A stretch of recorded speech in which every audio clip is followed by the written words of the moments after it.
ایک مجھے وضاحت کرنی ہے، کل جو میں نے یہ 3 لیولز جو بیان کیے تھے کہ ایک ہے وہ نور کا ابتدائی دور جو عالم امر کا نور کا دور ہے، اور اس میں ارواح انسانیہ کی تخلیق ہوئی اور ملائکہ کی تخلیق ہوئی، وہ ہے عالم امر کا دور۔ اس کے بعد پھر یہ دو سٹیجز ہیں، یہ تنزلات ہیں۔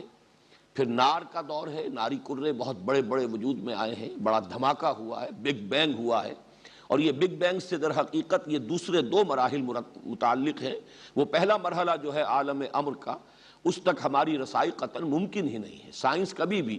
اس کے بارے میں کوئی بات نہیں جان سکے گی، اس لیے کہ وہ اس کے دائرے سے خارج ہے۔ تو اس میں یہ ہے کہ پھر جب یہ کرہ جو ہے کرہ زمین یہ ٹھنڈا ہوا ہے، اس پر کرسٹ وجود میں آیا ہے، اور اس سے پھر جو یہاں پر حیوانات کی تخلیق کا سلسلہ شروع ہوا، جن میں پھر ٹاپ پر ہومو سیپینز ہے، یہ میں کل بیان کر چکا ہوں۔ اس کے ضمن میں صرف ایک وضاحت اور کرنی ہے، اور وہ یہ کہ نور کا جو لفظ میں نے استعمال کیا کہ ملائکہ نوری الاصل ہے یا ان کی تخلیق نور سے ہوئی ہے، اس نور کو اس نور پر قیاس نہ کیجئے جو لائٹ ہمارے ہاں اس وقت فزکس کا ایک موضوع ہے۔ یہ لائٹ جو ہے یہ در حقیقت اگرچہ نور کا ہم اس پر اطلاق کر رہے ہیں، لیکن وہ نور جو عالم امر کا ہے اس کے اور اس کے مابین نوعیت کا فرق ہے۔ یہ عالم مادی کی شے ہے۔ اس لائٹ کے لیے بھی چاہے بہت ہی سریع الرفتار یہ شے ہے، بہت تیزی کے ساتھ حرکت کرتی ہے، 1,86,000 میل ایک سیکنڈ میں یہ لائٹ جو ہے حرکت کرتی ہے، ویلوسٹی آف لائٹ اتنی ہے۔ عالم مادی میں اس سے آگے کسی اور رفتار کا ہمیں تاحال علم نہیں ہے، لیکن پھر بھی اس میں وقت کا معاملہ ہے۔ پھر اس نور کے ساتھ نار جو ہے حرارت وہ گویا کہ ملی جلی ہوئی ہے۔ یہ نور سورج سے آ رہا ہے جو ناری کرہ ہے، اور اس کا ٹیمپریچر جیسا کہ میں آپ کو بتا چکا ہوں 1,00,000 ڈگری سینٹی گریڈ اس کا ٹیمپریچر ہے۔ تو یہ نور اور نار جو ہے یہ تو باہم ایک دوسرے سے ملے ہوئے ہیں۔ یہ مادی نور ہے، یہ روشنی جس کا کہ ہم فزکس کے اندر ایک کیٹیگری کی حیثیت سے جس کا ہم مطالعہ کرتے ہیں، وہ نور اور ہے۔ اس کے لیے میں نے بعض مواقع پر جبکہ یہی موضوعات اس سے پہلے درس میں زیر بحث آئے ہیں تو میں نے ایک لفظ استعمال کیا تھا خنک نور۔ وہ کوئی ٹھنڈی روشنی تھی، وہ عالم امر کی شے ہے جس کو ہم نہیں سمجھ سکتے کہ اس کی اصل حقیقت کیا تھی۔ وہ ہے اصل میں مادہ تخلیق ملائکہ کا، اور وہی مادہ تخلیق ہے ارواح انسانیہ کا۔ یہ جو نور ہے جس سے ہم واقف ہیں یہ در حقیقت بگ بینگ کے بعد وجود میں آیا ہے، اور جیسے کہ آج کل بتایا جا رہا ہے یہ بھی ذرات پر مشتمل ہے، فوٹونز بہت ہی چھوٹے چھوٹے نہایت مائنیوٹ ذرات پر مشتمل ہے، اور جیسا کہ میں نے عرض کیا ہے اس کے لیے ایک رفتار ہے، اس کو وقت جو ہے اس کے ساتھ ٹائم ایلیمنٹ جو ہے وہ بہرحال لگا ہوا ہے، جبکہ عالم امر کی اشیاء ملائکہ اور ارواح انسانیہ کے لیے وقت سرے سے ایگزسٹ ہی نہیں کرتا، وہ ان کیٹیگریز سے ماورا ہے عالم امر۔ وہاں تو کن فیکون والی بات ہے، جبکہ عالم خلق میں جو چیز بھی ظہور پذیر ہوتی ہے اس میں ٹائم ایلیمنٹ لازماً ہے۔ آسمانوں اور زمین کی تخلیق 6 دنوں میں ہوئی، اور یہ دن ظاہر بات ہے کل میں عرض کر چکا ملینمز ہیں، یہ کوئی یہ دن نہیں ہے 24 گھنٹے والے دن۔ اسی طرح ایک رحم مادر میں جو بچہ پرورش پاتا ہے 9 مہینے اسے لگتے ہیں، وہ ایک جرثومہ جو ہے وہ باپ کی طرف سے اور ایک سیل ماں کی طرف سے ان کے امتزاج سے انا خلقنا الانسان من نطفۃ امشاج، تو یہ نطفہ امشاج جو ہے پھر 9 ماہ لیتا ہے،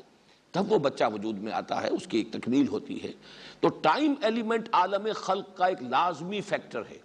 جبکہ عالم امر کا اس سے کوئی تعلق نہیں، عالم امر اس سے ماورا ہے۔ دوسری بات کل جو ہم نے آیت پڑھی تھی اس کے ضمن میں یہ اشتباہ پیدا ہوا، بعد کے سوالات میں بھی آیا کہ ملائکہ نے جو یہ بات کہی کہ پروردگار کیا تو ایسا خلیفہ بنائے گا زمین میں کہ جو خون ریزی کرے گا، فساد مچائے گا، جبکہ ہم حاضر ہیں، ہم آپ کے احکام کی تعمیل میں ہر دم سرگرم ہیں، نحن نسبح بحمدک، تیرے شکر کے ساتھ تیرا شکریہ ادا کرتے ہوئے کہ تو نے ہمیں اس خدمت پر مامور کیا ہے۔ خدمت منت منہ کی خدمت سلطان ہمی کنی، منت شناس ازو کے بخدمت بداشتک۔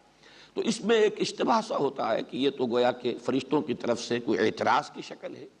اس پر ہمارے مفسرین نے، اور یہ چیز چونکہ ذہن قبول نہیں کرتا، فرشتوں کا جو مقام ہے، جو قرب انہیں حاصل ہے ذات باری تعالیٰ کے ساتھ کہ وہ کوئی زبان طعن یا زبان اعتراض بھی کھول سکتے ہیں اللہ کے سامنے، تو اس کی جو تعبیر کی گئی ہے مختلف طریقوں پر، اس میں سے یہ کہ یہ صرف استفہام تھا، سمجھنے کی ایک کوشش۔ آج جب میں غور کر رہا تھا تو قرآن حکیم ہی میں سورہ بقرہ میں آگے جا کر مثال آ جائے گی، جیسے کہ حضرت ابراہیم علیہ السلام کا واقعہ بیان ہوا ہے۔ انہوں نے اللہ تعالیٰ سے درخواست کی کہ رب ارینی کیف تحیی الموتا، پروردگار ذرا مجھے مشاہدہ کرا کہ تو کیسے زندہ کرے گا مردوں کو۔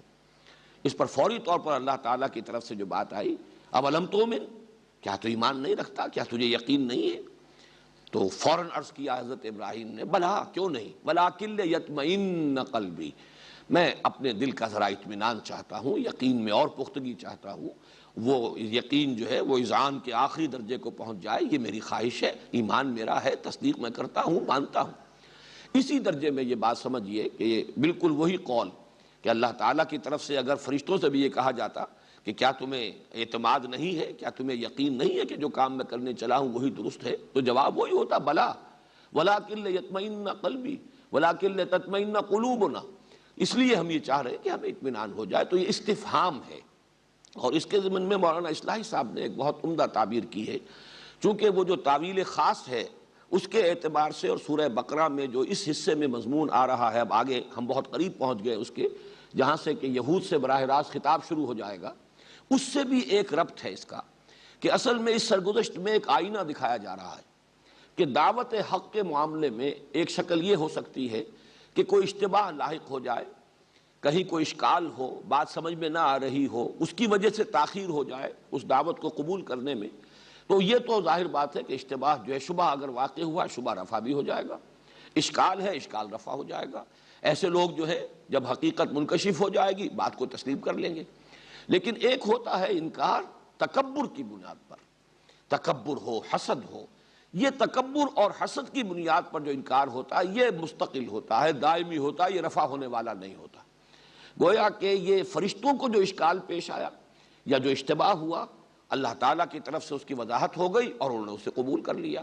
یہ گویا کہ طرز عمل تھا ان لوگوں کا کہ جنہیں حضور صلی اللہ علیہ وسلم کی بات کو سمجھنے میں کچھ وقت لگا، کچھ اشکالات، کچھ شبہات رہے، لیکن جیسے جیسے وہ شبہات رفع ہوتے گئے، اشکالات دور ہوتے گئے، وہ ایمان لاتے چلے گئے۔ اس کے برعکس جو علماء یہود کا طرز عمل تھا وہ تھا تکبر اور حسد کی بنیاد پر،